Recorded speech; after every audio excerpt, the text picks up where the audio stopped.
Friends, welcome to this channel. Which grammar required to speak English, यानी English बोलने के लिए किन किन ग्रामर की आवश्यकता है, आज इस वीडियो में बात करेंगे। साथ में ये भी बात करेंगे importance of grammar in English speaking. जैसे understanding grammar is essential for English learner as it forms the foundation of effective communication. A good grasp of grammar help in constructing coherent and meaningful sentence, enabling learner to express their thought and ideas accurately. जिसका हिंदी होगा, English सीखने वालों के लिए grammar को समझना आवश्यक है क्योंकि यह इफेक्टिव कम्युनिकेशन की नींव बनाता है। ग्रामर की अच्छी पकड़ सुसंगत और सार्थक सेंटेंस को बनाने में मदद करती है, जिससे लर्नर को अपनी बातों और विचारों को सटीक रूप से व्यक्त करने में भी मदद करती है। यानी कि सिंपल सा मीनिंग है कि अगर आप इंग्लिश बोलना चाहते हैं तो इसके लिए आपको ग्रामर सीखना ही पड़ेगा। All the people who is speaking English in this world they just learn English. If you talk about USA, यानी कि अगर हम अमेरिका की बात करें तो वहाँ के बच्चे केवल सुन के इंग्लिश इसलिए सीख लेते हैं क्योंकि वैसा इन्वायरमेंट है, लेकिन इंडिया में तो है नहीं। इंडिया में अगर आपको इंग्लिश सीखना है then you have to learn, आपको तो सीखना पड़ेगा ग्रामर। तो चलिए आगे शुरुआत करते हैं। यानी कि इंग्लिश बोलने के लिए ग्रामर में सबसे पहले आपको क्या क्या सीखना पड़ेगा, तो सबसे पहले आपको सीखना पड़ेगा बेसिक सेंटेंस स्ट्रक्चर। यानी कि जो भी बेसिक है उसका सेंटेंस और स्ट्रक्चर आपको सीखना पड़ेगा। तो इसमें सबसे पहले आपका आएगा सब्जेक्ट, वर्ब और ऑब्जेक्ट। सब्जेक्ट का मतलब होता है विषय, वर्ब का मतलब होता है क्रिया, और ऑब्जेक्ट का मतलब होता है वस्तु। इन तीनों के बारे में आपको जानना पड़ेगा। यह जानने से आपको बेनिफिट ये होगा कि आप कोई भी सेंटेंस को अच्छी तरह से बना सकेंगे। यानी कि सेंटेंस आप किस तरह बनाएं इंग्लिश में, इसके लिए आपको ये तीनों सीखना पड़ेगा, सब्जेक्ट, वर्ब और ऑब्जेक्ट। अब आइए मैं आपको एग्जांपल समझाता हूँ। जिसमें देखिए, the cat chased the mouse. The cat chased the mouse, ये आपका एक सेंटेंस हो गया। ये क्या हो गया? सेंटेंस। अब इसमें हम लोग समझेंगे कि इसमें सब्जेक्ट कौन सा है, वर्ब कौन सा है और ऑब्जेक्ट कौन सा है। चलिए चलिए हम लोग समझते हैं। इसमें सब्जेक्ट हो गया कैट। कैट सब्जेक्ट इसलिए हो गया क्योंकि कैट के बारे में बात हो रहा है, यानी कि जिस विषय में बात होता है उसे सब्जेक्ट बोलते हैं। और इसमें वर्ब हो गया चेस्ट। चेस्ट यानी कि क्रिया, जो भी क्रिया हो रहा है तो वर्ब बोला जाता है। और इसमें ऑब्जेक्ट हो गया माउस। ये तीनों आपका स्ट्रक्चर हो गया, सब्जेक्ट, वर्ब और ऑब्जेक्ट। यह तीनों सीखना एकदम कंपलसरी है, इसके बिना आप इंग्लिश बोल ही नहीं सकते हैं। चलिए हम लोग आगे बात करेंगे, आगे का जो भी सेंटेंस है उसके बारे में बात करेंगे। जैसे आगे हम लोग बात करेंगे कि कितना प्रकार का सेंटेंस होता है, यानी कि किस किस प्रकार का सेंटेंस होता है। तो सबसे पहले होता है अफर्मेटिव। सबसे पहले होता है अफर्मेटिव, दूसरा होगा इंट्रोगेटिव और तीसरा होगा इम्परेटिव। आइए हम इन तीनों को हम लोग एग्जाम्पल से समझते हैं कि ये होता क्या है। अगर कोई भी आप अफर्मेटिव सेंटेंस बनाते हैं तो उसमें ना या नहीं नहीं नहीं लगता है। जैसे आई लाइक सुहाना, यह अफर्मेटिव सेंटेंस हो गया, इसमें कोई भी नहीं और नॉट का प्रयोग नहीं हुआ है। अफर्मेटिव का बेसिकली मीन्स होता है सकारात्मक। और जो दूसरा सेंटेंस है, isn't this great. Isn't this great या इंट्रोगेटिव हो गया। इंट्रोगेटिव सिंपली मीन्स किसी से कुछ क्वेश्चन पूछना, यानी कि प्रश्न उठाना, तो यह इंट्रोगेटिव में आएगा। और जो तीसरा है कम हेयर।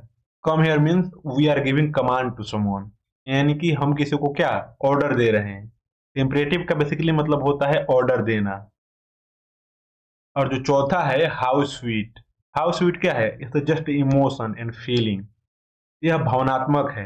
एक्सक्लेमेटरी मीन्स होता है भावनात्मक, जैसे हम लोग बोलते हैं हाउ स्वीट, हाउ ब्यूटीफुल सी। तो इस तरह का सेंटेंस जो भी होता है उसको एक्सक्लेमेटरी बोला जाता है। तो सेंटेंस का जो भी टाइप है, यानी कि सेंटेंस का जितना भी ये प्रकार है, यह सभी आपको सीखना पड़ेगा। अफर्मेटिव, इंट्रोगेटिव, इम्परेटिव और एक्सक्लेमेटरी। ये अगर आप सीखेंगे तभी आप अच्छी तरह से कोई भी सेंटेंस क्या समझ पाएंगे और बना पाएंगे। और तीसरा में देखिए ग्रामर रिसोर्स, कि यानी कि आप जो भी इंग्लिश सीख रहे हैं उसके लिए आपको ग्रामर की सहायता लेना पड़ेगा। ग्रामर ग्रामर से आपको क्या होगा कि आप सेंटेंस, स्ट्रक्चर और किस तरह आपको कैसे और किस प्रकार लिखना है ये सभी आपको समझ आ जाएगा। तो इसके लिए आपको ग्रामर की जरूरत पड़ेगी, ग्रामर बुक की जरूरत पड़ेगी, जिससे आप अच्छी तरह से इंग्लिश क्या समझ सकते हैं, सीख सकते हैं, और यू कैन ऑल्सो स्पीक। तो चलिए आगे हम लोग समझते हैं कि आगे क्या क्या सीखना पड़ेगा। तो देखिए, इंग्लिश में सबसे पहले आता है आपका पार्ट ऑफ स्पीच।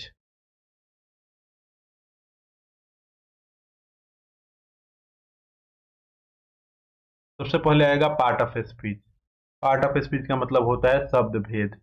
यानी इंग्लिश में जितना भी आपको सीखना है तो सब पार्ट ऑफ स्पीच में से ही सीखना है, जो बेसिक होता है। जैसे आपका हो गया नाउन। नाउन का मतलब होता है संज्ञा। जैसे नाउन और noun are used to identify people, places, things और idea and forms of the fundamental building blocks of sentence. यानी कि अगर सिंपल भाषा में आप समझें तो दुनिया के किसी भी नाम को नाउन कहा जाता है। जैसे राम, अयोध्या, आईफोन, ये सभी क्या है, नाउन है। यानी कि किसी व्यक्ति, किसी जगह या किसी वस्तु का नाम है। तो अगर दुनिया का कोई भी नाम होगा तो उसे नाउन ही बोला जाएगा। अगला आता है वर्ब। वर्ब का मतलब होता है क्रिया, जो मैं आपको पहले बताया। देखिए, वर्ब का डेफिनेशन होता है verb are action word that express an action, occurrence और state of being within sentence.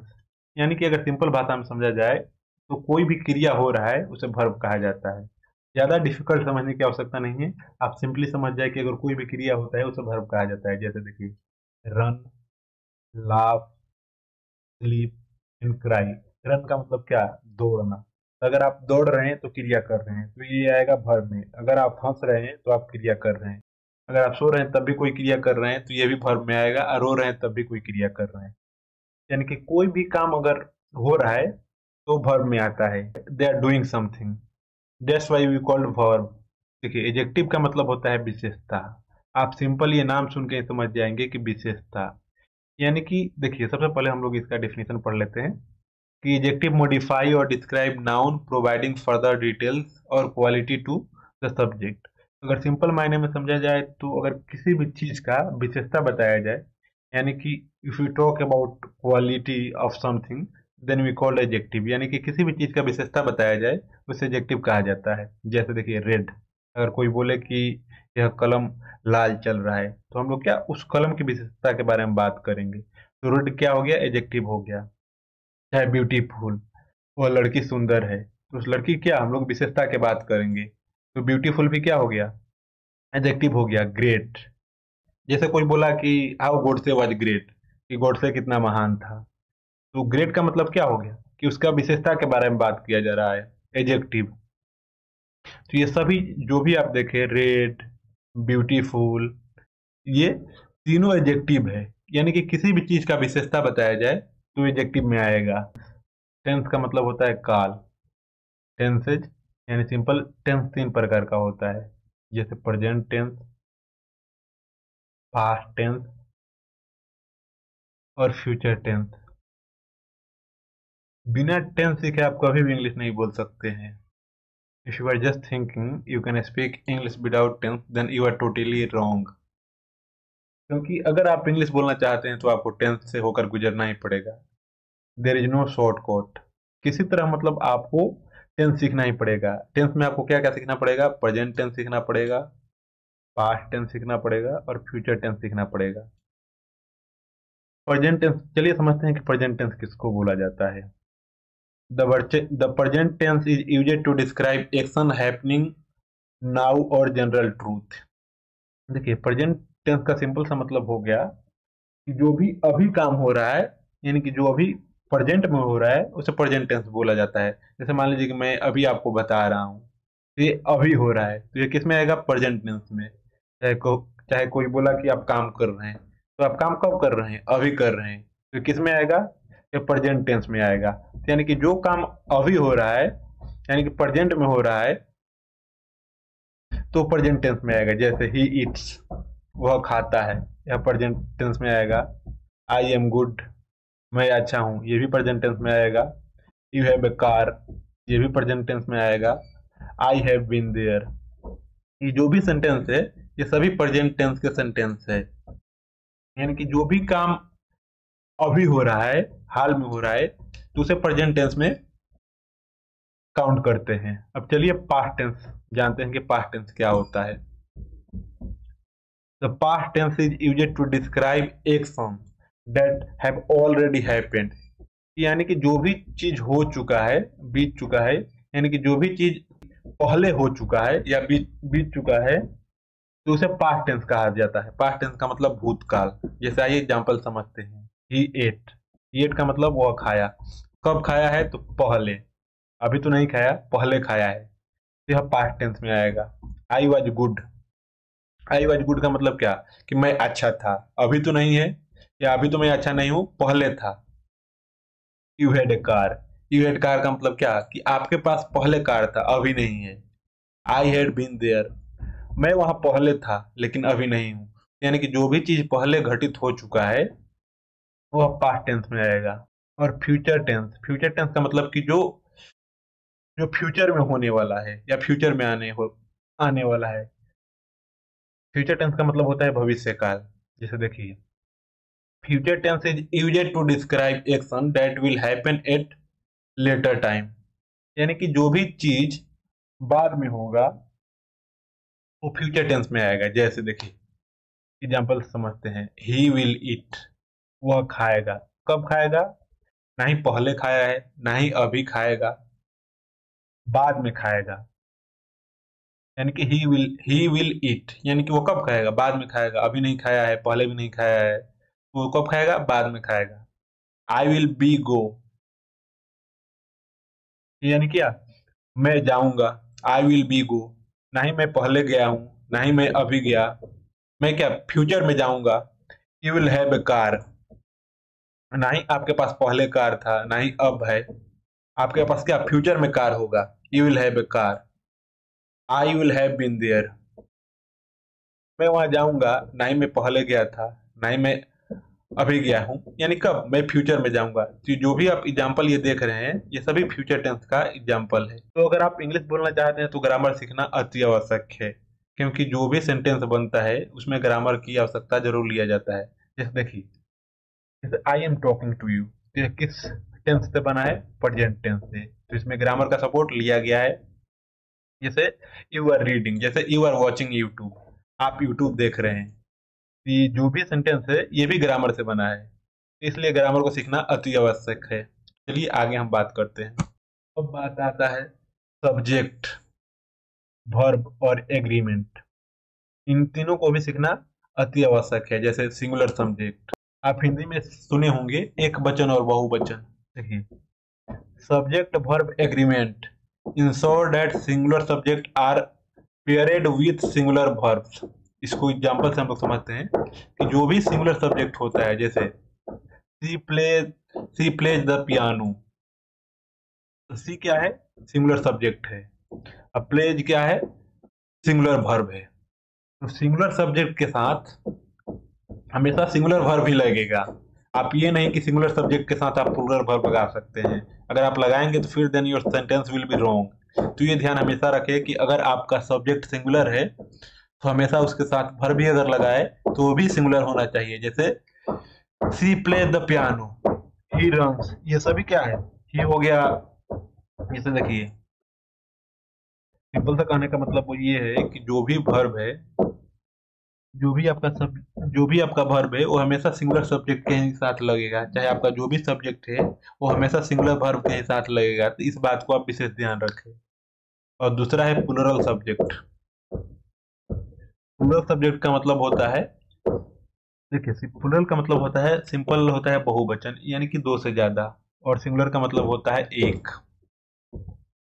Singular का मतलब होता है एक वचन यानी एक, और प्लूरल का मतलब होता है दो या दो से अधिक। और सब्जेक्ट का मतलब होता है विषय। देखिए इसमें सिंपल सा बात यह है कि अगर आपका सब्जेक्ट प्लूरल है, जैसे में दे, यानी दे का मतलब क्या? वे, चाहे वे लोग भी हो सकता है। इसमें जो आपका वर्ब लगेगा वो भी प्लूरल लगेगा। तो दे प्ले द पियानो, इसमें सब्जेक्ट भी आपका प्लूरल है और वर्ब भी प्लूरल है। तो इन दोनों बातों को आप बेसिकली ध्यान रखें कि अगर आपका सब्जेक्ट सिंगुलर है तो इसके साथ आप सिंगुलर वर्ब लगाए, अगर आपका सब्जेक्ट प्लुरल है तो इसके साथ आप प्लुरल वर्ब लगाए। इससे क्या होगा कि आपके सेंटेंस में एक्यूरेसी आएगा। चलिए हम लोग आगे की बात करते हैं। अब आगे आता है आर्टिकल। देखिए आर्टिकल में बेसिकली आता है ए, एन और द।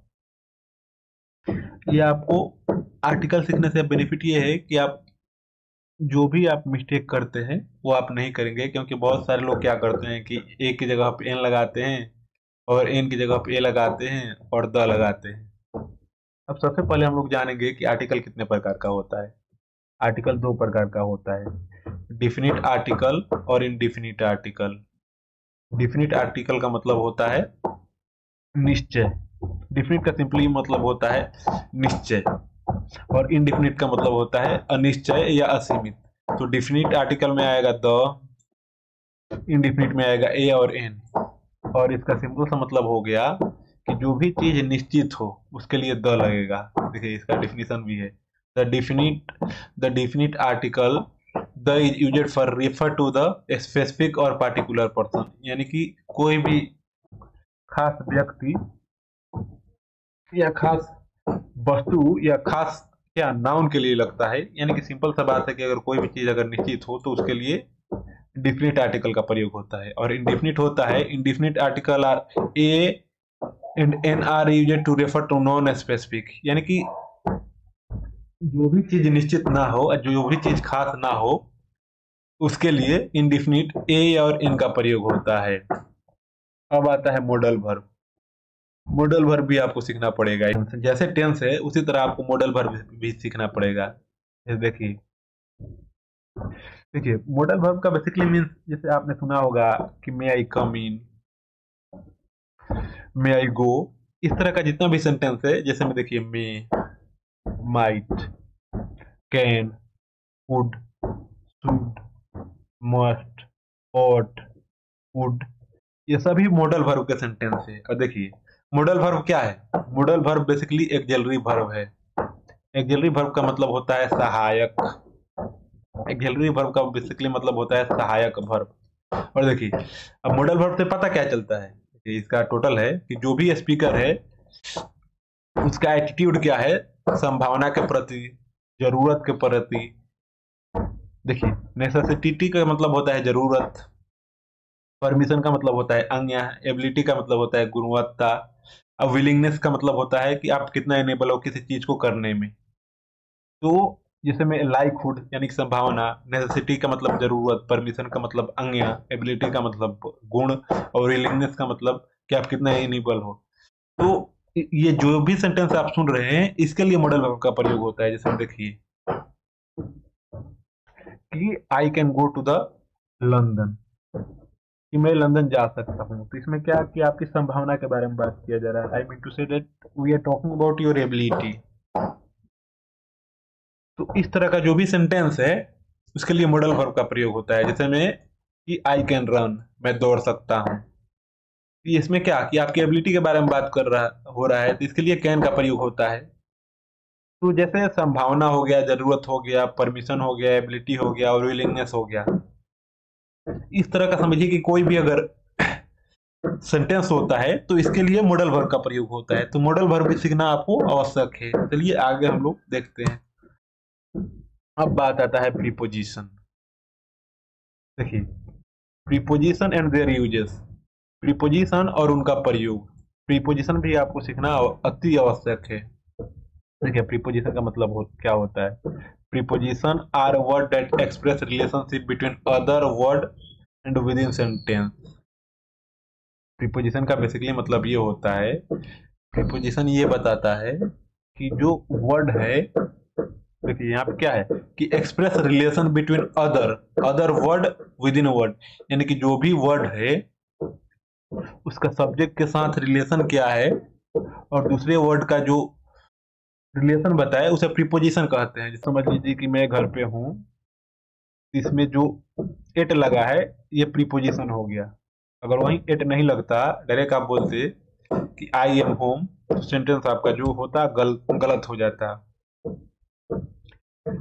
अब देखिए, तो इसका डिफिनेशन ये हो गया कि ये रिलेशन बताता है कि किसी सब्जेक्ट के साथ, किसी वर्ड के साथ आपका रिलेशन क्या है, इसके बारे में प्रीपोजिशन बताता है। देखिए, इसका कॉमन एग्जांपल क्या होता है। कॉमन एग्जांपल के बारे में हम समझेंगे कि अगर आप प्रतिदिन प्रीपोजिशन और उसका प्रयोग को अच्छी तरह से सीख रहे हैं, तो आपका जो कम्युनिकेशन स्किल है वो बढ़ सकता है।